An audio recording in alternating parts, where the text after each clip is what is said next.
Welcome to the Practicing Connection podcast. I'm Jessica Beckendorf.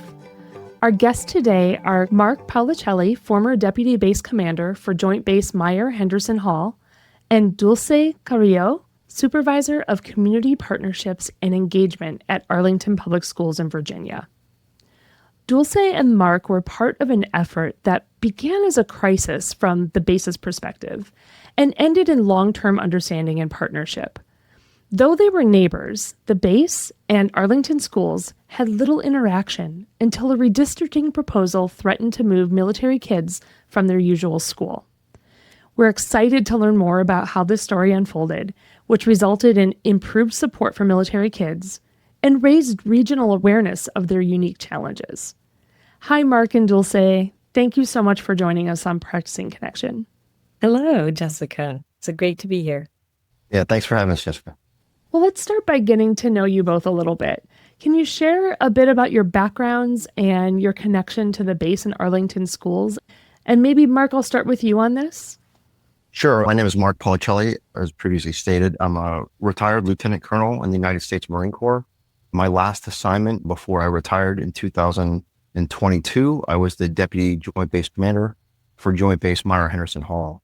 Now, this is an Army-owned installation, but because it's a joint base with the Marine Corps, that's why a Marine officer is the Deputy Commander for the base. And I was in that role from 2018 until my retirement in 2022. And Dulce, please share a little bit about yourself and your connection to the base and Arlington schools. Yes, I've been working for Arlington Public Schools since the fall of 2016.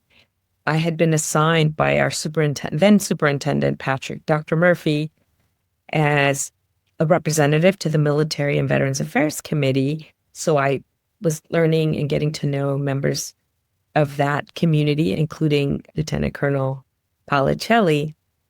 And that led to my starting to learn about Compact and how we can serve military students better, how we can be a system that supports students and looks out for the interests of military-connected students.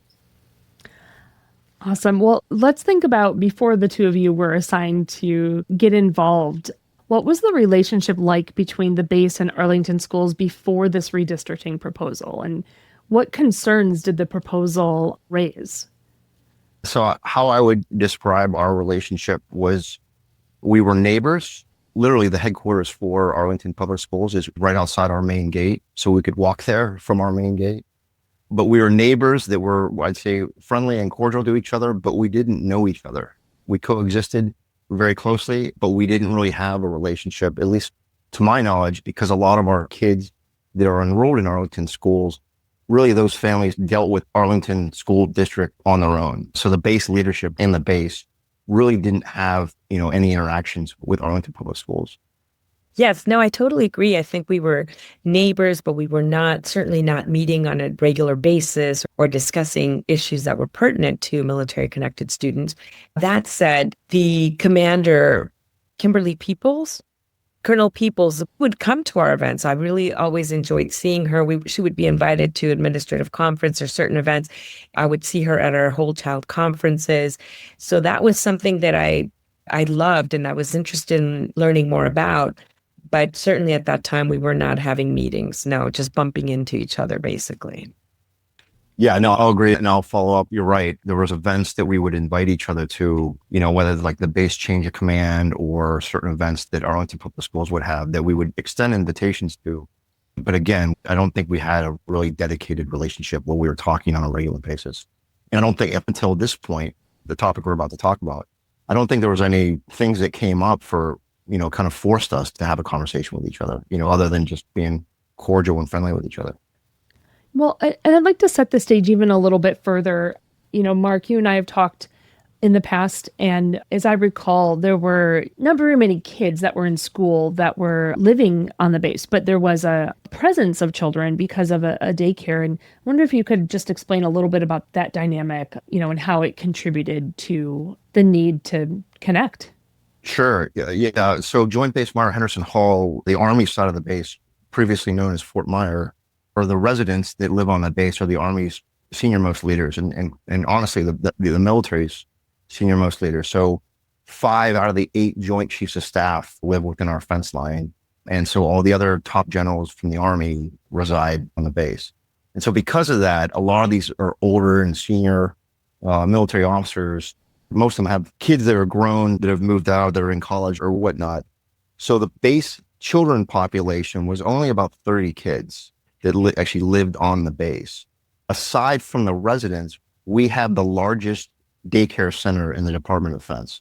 And our Cody Child Development Center hosts probably about 550 kids when we're at full capacity. And that's both, infant care and toddler care. And then the other side of the facility is the school age side, which are K through 8th grade that get dropped off at the daycare center in the morning, hop on Arlington County buses, go out into the county, and then at the end of the day, they're brought back to the daycare center. And now keep in mind, military families work pretty long hours. So our daycare center was open from 6 o'clock in the morning until 6 in the evening. And those before and after school care kids, really relied on the care of the center to be able to hang out there and do after school programming until their military parents could come pick them up. I would love to also dig a little bit into the redistricting proposal itself. Dulce, maybe you could talk a little bit about the school's needs for the proposal. And Mark, you could maybe talk a little bit about the response that the base felt they needed to have to support the military kids and everyone. So go ahead, Dulce. Yes, to give you some background. So it is basically a responsibility of the school district to ensure that we have balanced enrollment in our school buildings. Each of our school buildings has a certain number, a capacity of how many students fit in a school. And our demographics are constantly changing, where people are moving and coming. And so every couple of years, and this fall is no exception, when a school gets too crowded and we see extra room in another school where there are empty seats in classrooms, we do a boundary change. And that means that we shift some students to other schools to balance this enrollment. Otherwise, it could balloon up and, we need more trailers and things like that while other schools are kind of empty. So boundaries are one of the most painful things that we do as a school district. And we take a lot of care. There are a lot of competing demands. How do we ensure that all of our students, none of them are overburdened, but also that some schools are not overcrowded while others are empty. So that was the backdrop. And also prior to COVID, we were really bursting at the seams. Our enrollment had been growing and growing. We were looking at 30,000 student enrollment and not enough seats. So I think that was part of the reason. We're not seeing that now, so there's less pressure to do severe boundary moves because we're not under that type of pressure. And so, Mark, when it became known that the redistricting proposal was going to affect the military kids on base, and maybe it affected more than that, if you could maybe describe that, kind of the reaction you guys had and why you felt like it was really important, right? Even though there were only 30 kids on base, like why was it really important for you to step in? Yeah, so I was made aware of this in the fall when Arlington was holding town hall meetings, and really the base leadership was made aware of it from a lot of concerned military families that were going to be impacted by it. So I don't know if you know anything about running a base, but every decision you make and everything that happens around the base commander and the deputy commander, you hear an earful from your population and the people that you're supporting and the people that you use your services. So as you can imagine, the redistricting thing was a pretty emotional event for some of our military families. They were very vocal about their concerns and the impact that it was going to have on them.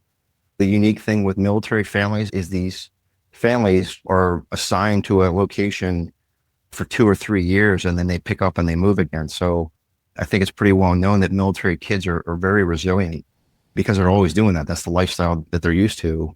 And so for us, our concern when the base leadership was informed of it was, is this really necessary? Can we talk to Arlington, just kind of find out a little more about it? Because at that time, to be honest with you, I didn't understand the redistricting reasons. I do now, especially as a parent of a 7-year-old, because we just went through this where I live.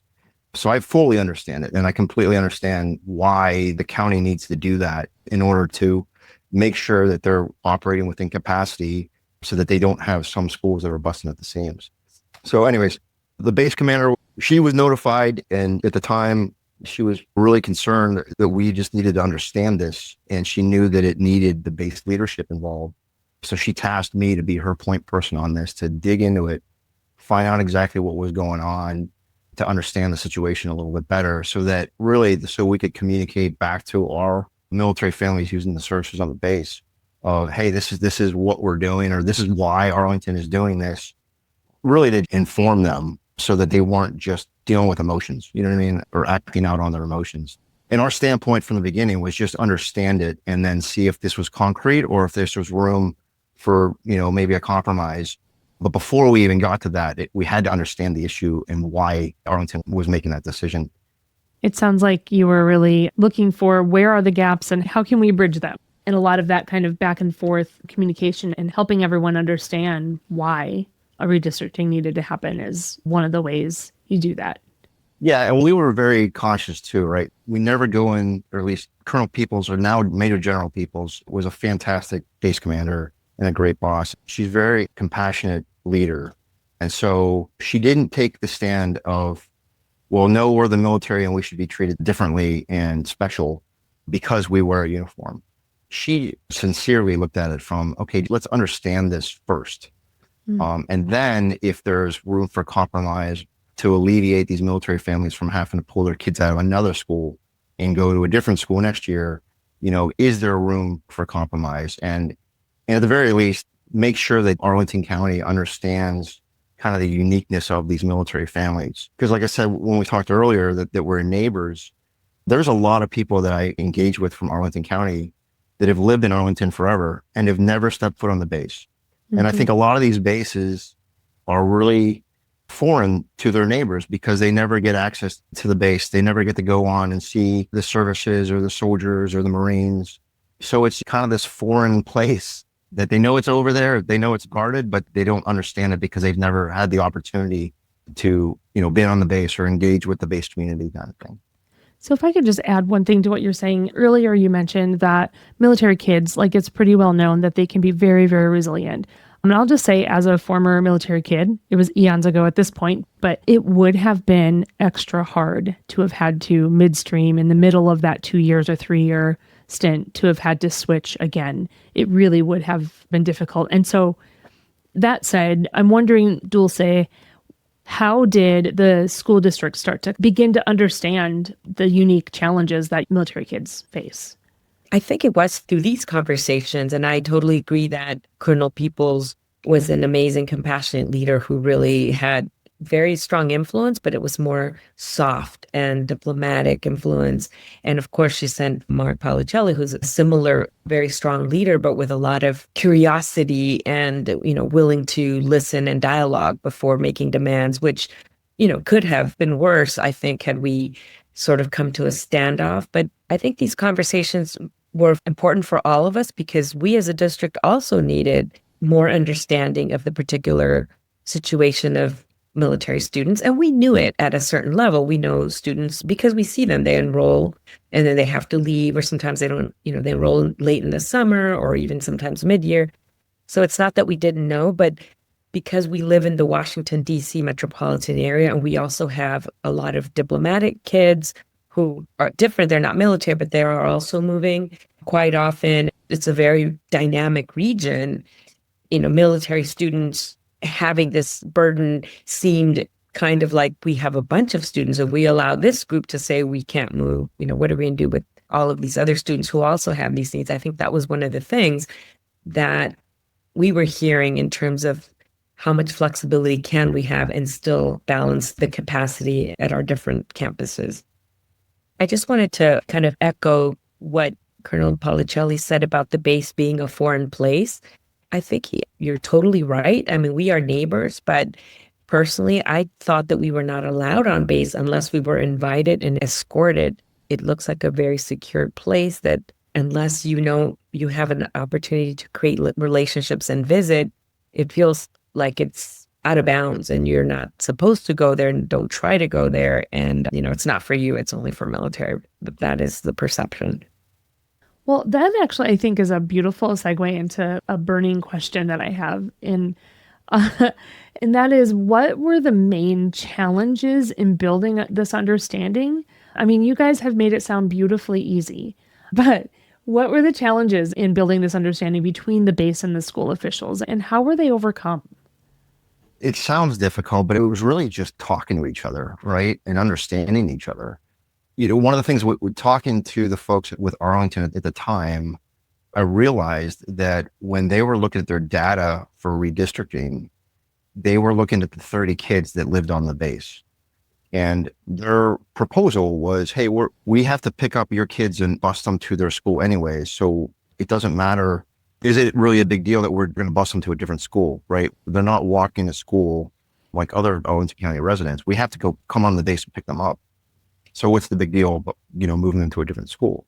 Mm-hmm. With talking in our initial conversations, I quickly realized that they were only looking at the 30 kids that were residents, and the 180 kids that were before and after school care in our daycare center that were also Arlington County residents who attended our before and after school care program, that also attended Arlington elementary schools and middle schools. That was a kind of a blind spot for them. They didn't realize that this impact wasn't going to just impact the 30 kids who lived on the base. It was also going to impact the 180 kids that were using the before and after school care. So that opened up their eyes, and quite honestly, even more nervous because there was even more kids that we weren't factoring in. And so we were able to pull together the data for them to help them of here's our list of all the kids that are either residents or patrons of the before and after school care. Here's a by name list of everybody. If memory serves me right, I had a by name list. I know I had the numbers. And so really kind of working together with them of say, hey, here's a population that we weren't counting in. And then I was able also, actually, yeah, you're right. Sorry to go back. I didn't share the names. I was only allowed to share the numbers. I was able to go in and find out from the families when they were leaving, right? And that was another thing that I think the decision makers, that wasn't part of their calculus, was yes, when the decision is made, there's 180 kids that are impacted, but out of those 180 kids, 60 of them are what we call PCS, which is a move, meaning their families are going to get orders. So next year, they're not going to be a student anymore. They're going to move somewhere else, right? So there's a lot of variables that, quite frankly, it was quite a science project for me to dig into to get that data for them, to get that data over to Arlington Public Schools so they can make a more really informed decision, and at least in my opinion, a more informed decision. But again, those uniquenesses of it, right? There's the base population, that live there. There's the population that use the before and after school care. And then on top of it, to add even more complexity to it, you have some kids that aren't going to be around for the next 3 years. And then even more kids, what we don't know coming in, right? You really had to go through with a fine tooth comb. And I was fortunate, and still to this day grateful, that the leaders at Arlington County Public Schools were at least willing to talk to me, right? Mm-hmm. And hear our position and our considerations. Well, and so Dulce, I'd love to get the similar thoughts from you on what were the challenges from the school district's perspective. What were some of these challenges in building that understanding? Yes, I think one of our challenges was that several different departments were involved in this.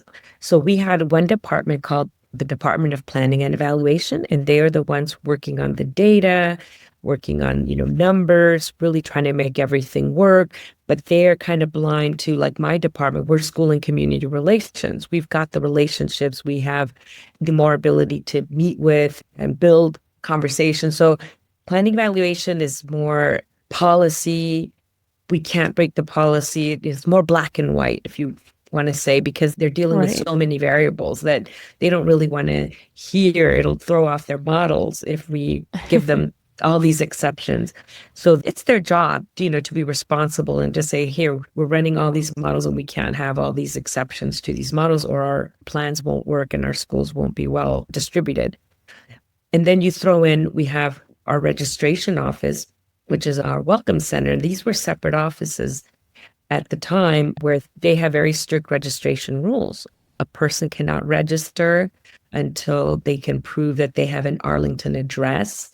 And once they have an Arlington address, they are sent to a school that is within their boundary. These are all of the regulations for registration. So if you live on base, you go to this school. If you live in another part of the county, you go to that school, unless you're in a lottery program. So they're also trying to juggle where all of the kids are. And then we had obviously the superintendent's office, which got involved when the leadership at the joint base came forward and said, hey, please intervene. We want to do some talking. So we had basically 4 departments trying to educate one another, and each of us bringing a different perspective to that conversation.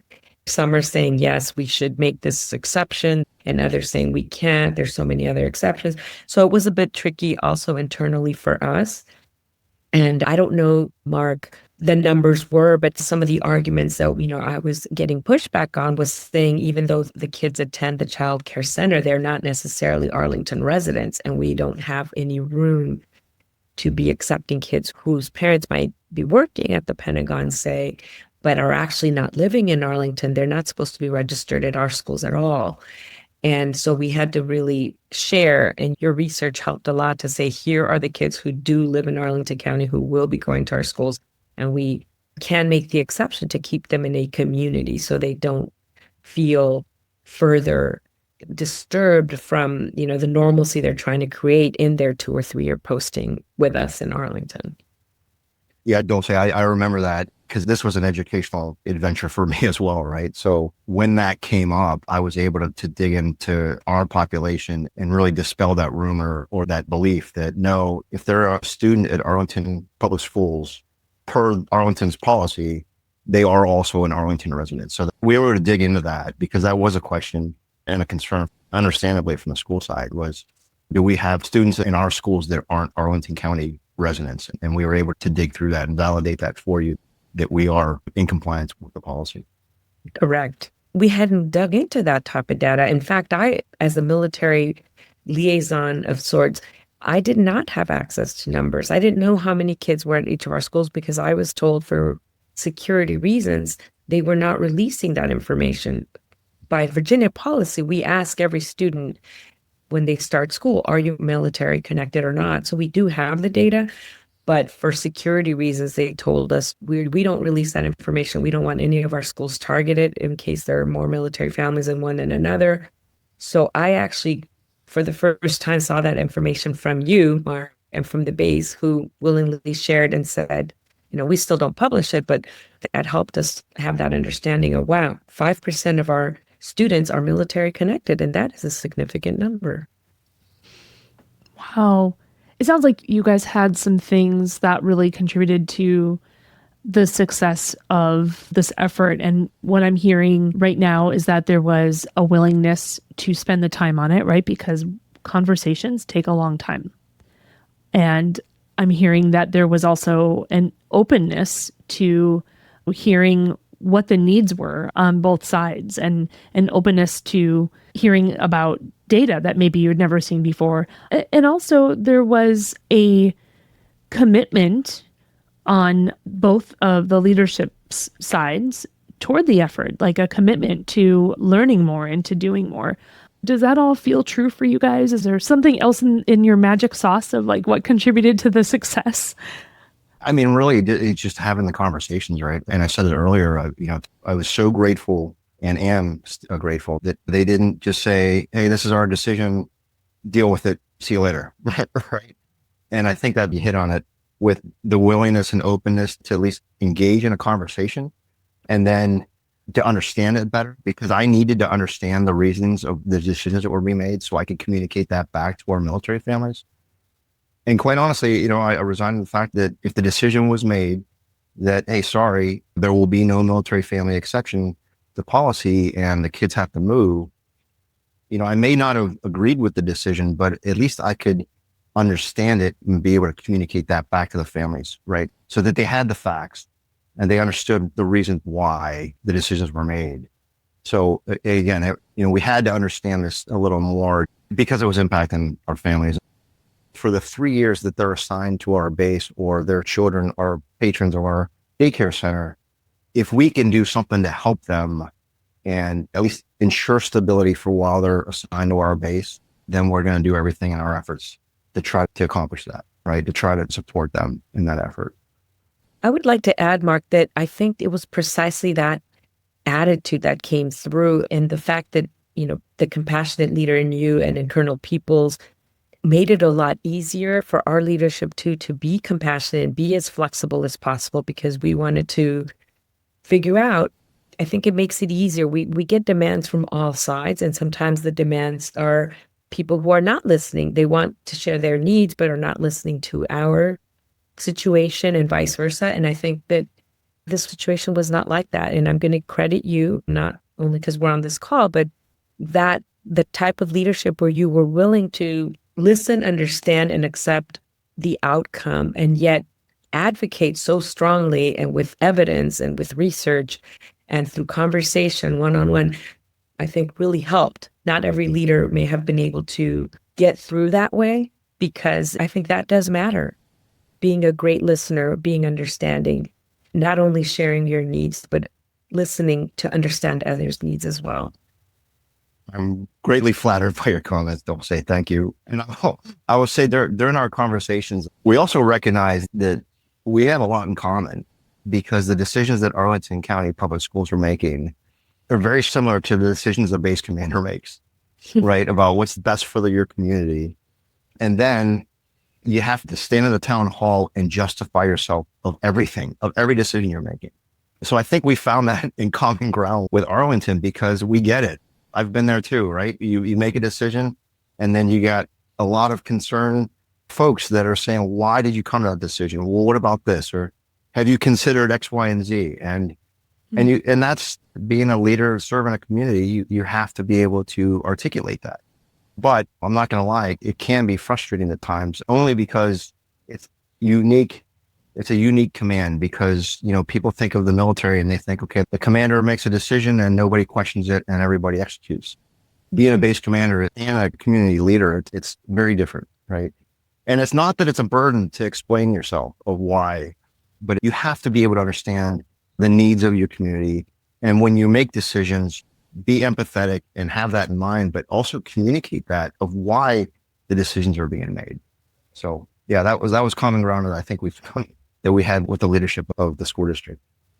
Indeed. And when you say, a unique command at a base, I also think of how unique Arlington Public Schools and Arlington County as a community is. A very incredibly involved community, very highly educated, savvy. Every decision that we make, we have to have a lot of research, a lot of community input, because the community members are engaged in a great way, but they will take us to task if we can't explain why we're giving someone an exception, but not someone else. And so we have to be very careful as well in every decision that impacts, because every family that gets impacted, it is huge. It's their child. Yeah. Even if they're not military connected, you're moving them from a community where they thought they were going to go, and now you're moving them. We get tears, lawsuits, people leaving our district and going to private school. I mean, it is a huge deal. Yeah. So these are delicate subjects in a very engaged community. But, the one, I would say this, and, with the engaged communities that we both have, right, that we share, they hold you to account, right? So you better make sure that you do your homework and do your research and get your facts straight before decisions are made, which is a good thing, right? But also on the flip side of it is like, okay, when I get the facts together or when we present things, that I know I've done my homework. I know that I can speak confidently behind the decisions that we're making, because it wasn't just a gut thing and we're just going with this, right? We did our homework and we got our facts together before we made decisions. There was a lot of thought involved between leadership of both the public school and the base. Wow, there was so much that went into this. I would love to switch over to talking about what were some of those big wins or outcomes from this effort that you're particularly proud of? And, maybe were there any lasting wins? Were there any kind of things that carried on or grew out of this?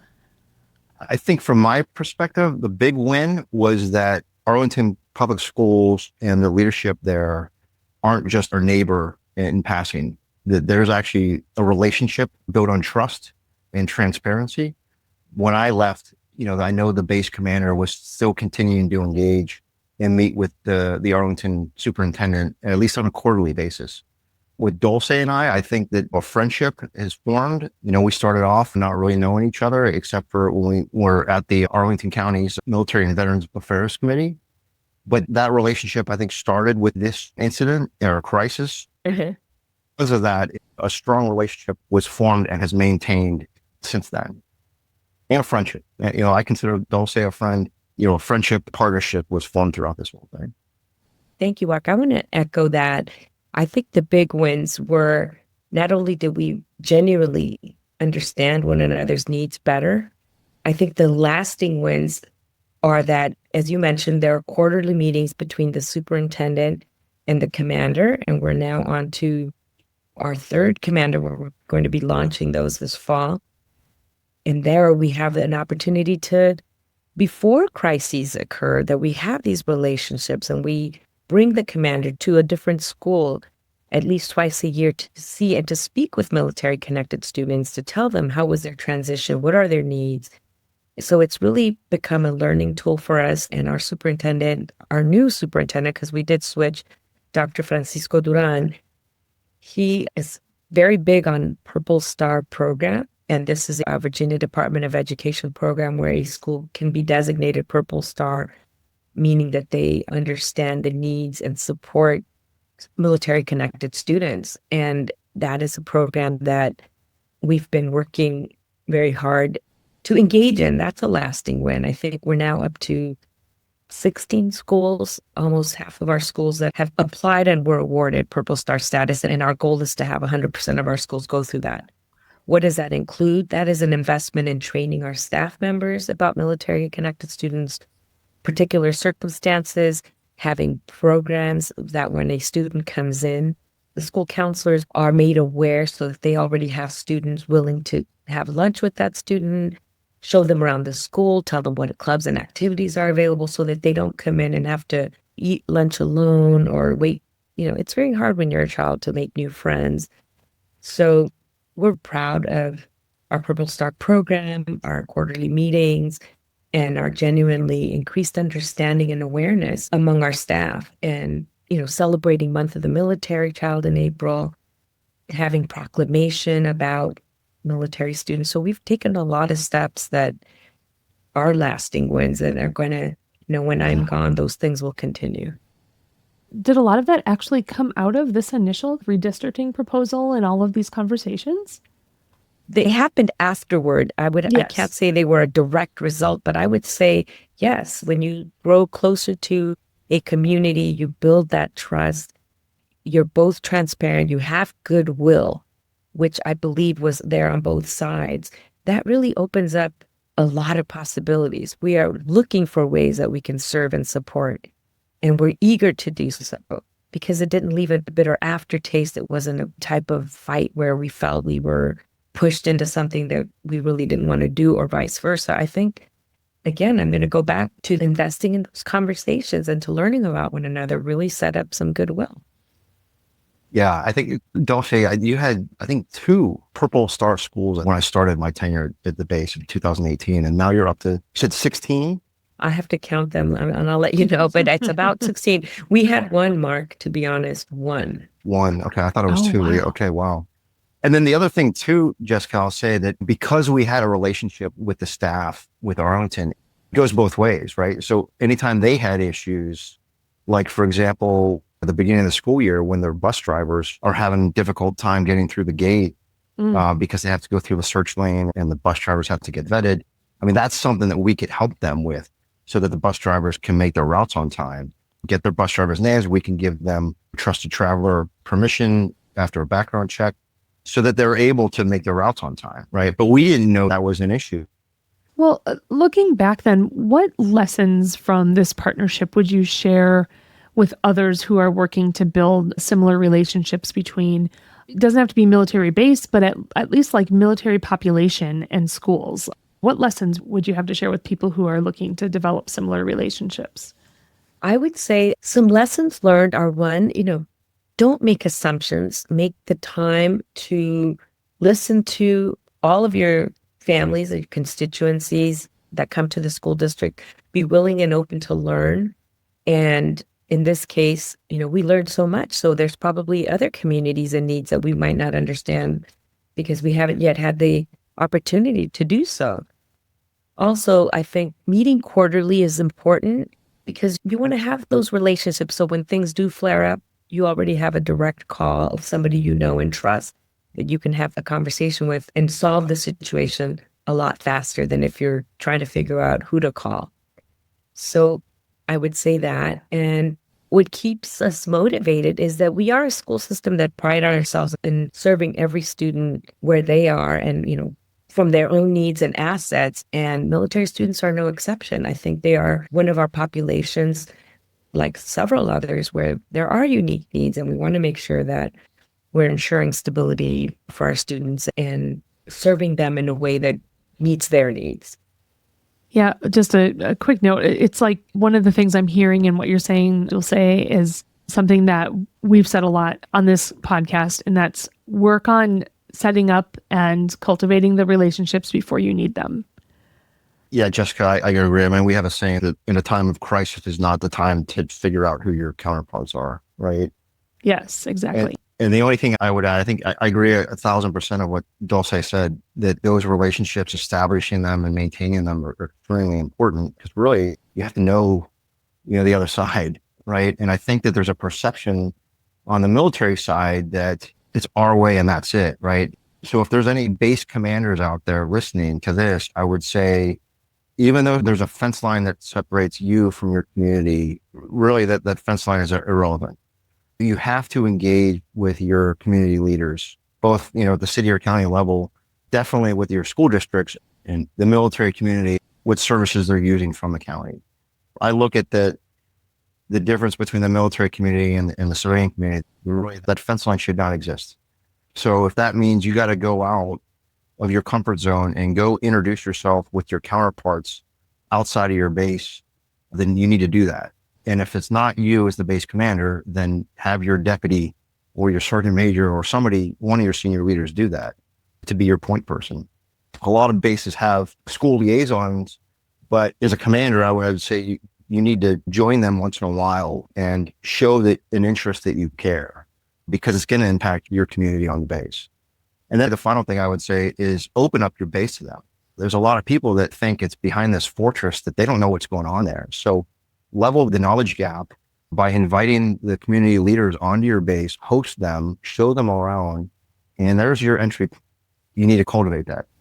Yeah, I think you told me once that you ended up hosting a meeting on base, and a number of the people who attended from the school district had never been on base before. That's right. Yeah.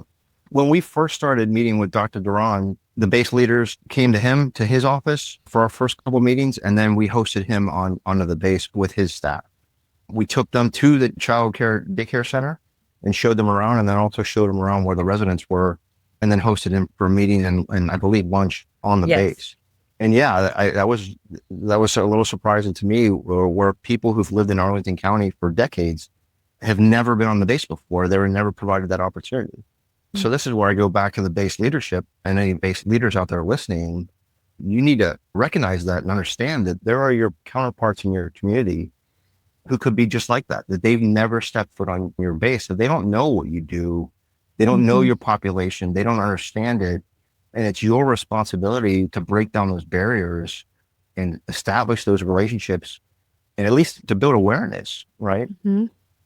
Wow. So this podcast is called Practicing Connection, and boy, did you guys ever practice it on this effort. Well, it was a team effort. It was definitely a team effort between us and Arlington. And we couldn't have done it without compassionate people like Major General Peoples and Dulce, and at the time, Dr. Murphy. So yeah, I think it was a win all around. Wow. Well, thanks so much to you both for joining us, Dulce and Mark. I so enjoyed hearing this story. And really, I feel like this could fill up multiple episodes with all the work you guys have done. This is fun to relive. Thank you, Mark, for inviting us and really bringing forward those lessons, because we're always looking at the next issue, the next problem, and it's hard to stop and take note of the lessons we did learn. And so I think that's going to propel me forward, because now before the Purple Star point of contact was a different person, and I was the person going to the military meetings, but now I'm both. So I'm so looking forward to continuing to partner with the military organizations that help us support students.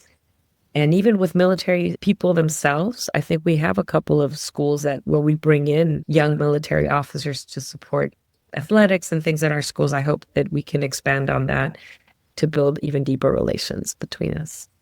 Oh, well, thanks again so much for joining us.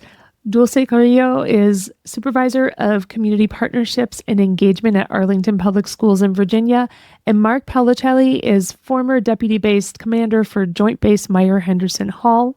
That's it for this episode. Thanks so much for joining us. If you enjoyed today's episode, click the share button in your podcast app to share it with a friend.